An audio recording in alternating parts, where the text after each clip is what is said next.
ისნის რაიონში დირსის დასახლებაში აფხაზეთის ავტონომიური რესპუბლიკის ფინანსთა და ეკონომიკის სამინისტროს ორგანიზებით გამწვანების აქცია გაიმართა. მისი მიზანია ეკოლოგიური პასუხისმგებლობის ამაღლება, საცხოვრებელი გარემოს გაუმჯობესება და დევნილთა საზოგადოებაში ინტეგრაციის ხელშეწყობა. ღონისძიებაში მონაწილეობა მიიღეს აფხაზეთის ავტონომიური რესპუბლიკის ფინანსთა და ეკონომიკის მინისტრის მოადგილეებმა ლევან თევზაიამ და მიხეილ ანჩაბაძემ. ფინანსთა და ეკონომიკის სამინისტროს ერთ-ერთი მთავარი პრიორიტეტი არის გარემოზე და ეკოლოგიაზე ზრუნვა და სწორედ ამ პრიორიტეტის ფარგლებში დირსის დასახლებაში ჩავატარეთ ადგილობრივი მოსახლეობის მოთხოვნით გამწვანების აქცია, დავდგეთ სხვადასხვა სახის ნერგები, რითაც კიდევ უფრო გალამაზდა აქაური გარემო. ჩვენ სამინისტრო მომავალშიც აქტიურად გააგრძელებს ანალოგურ აქციებს.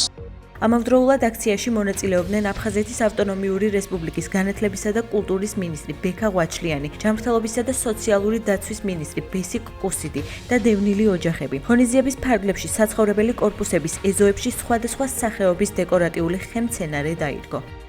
დევნილი მოსახლეობის მოთხოვნით მოვიტანეთ სხვადასხვა დეკორატიული ნერგები. აფხაზეთის მთავრობის ინიციატივით მსგავსი ღონისძიებები კვლავ განხორციელდება, რათა მოსახლეობის გარემო იყოს კეთილმოწყობილი და ღირსეული. ჩვენთვის ძალზედ მნიშვნელოვანია მსგავსი ტიპის აქციები. ჩვენ საცხოვრებელ კომპლექსში მოსახლეობის მოთხოვნით ჩატარდა გამწვანებასთან დაკავშირებული ღონისძიება, რისთვისაც უდიდეს მადლობას ვუხდით აფხაზეთის მთავრობას და ფინანსთა და ეკონომიკის სამინისტროს.